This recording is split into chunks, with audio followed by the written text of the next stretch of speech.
I'm Adrian Gobriel. Tonight we're talking about everyone's favorite thing, parking tickets. Now, up until last August, for one of these little yellow slips to be valid, it had to be placed on your windshield, though for the last several months, parking enforcement officers, they've had a new tool at their disposal, drive-away parking tickets, and the city says they've been issuing about 4,000 to 5,000 of them and sending them to your mailbox each and every month.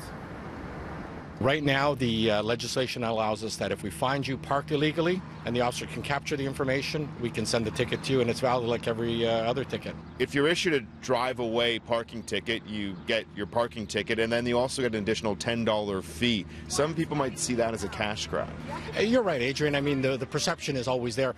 The municipality is charged the fee by the Ministry of Transportation to retrieve the ownership information. If I get a legit parking ticket that ends up in my windshield, it's likely still going to end up being mailed to me as well.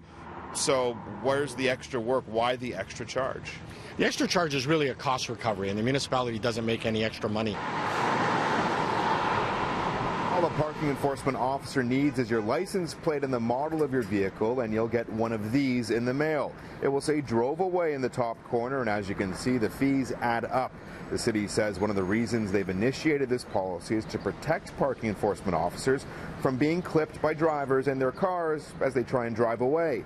Brian Lowry with Points isn't buying it.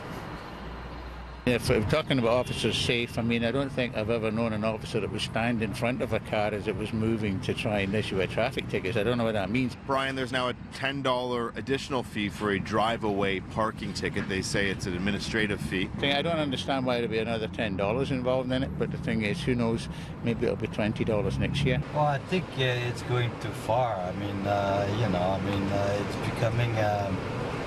It's a business. It's fair for the municipality to do that, of course, absolutely, when the infraction is just. But at the same time, it opens up a whole bunch of other can of worms. You don't know where the parking officer came from. So it could be that you just pulled up, stopped for a second, and drove off, and they're issuing you a ticket. You have concerns on how they might use this new tool at their disposal, how they might issue these tickets, whether they be in their car or across the road, you know? Well, that's a good question because we don't know where they are.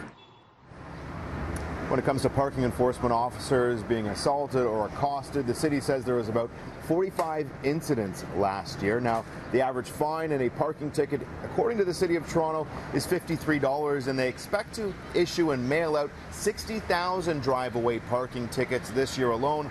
That's more than $3.1 million in additional fines for city coffers.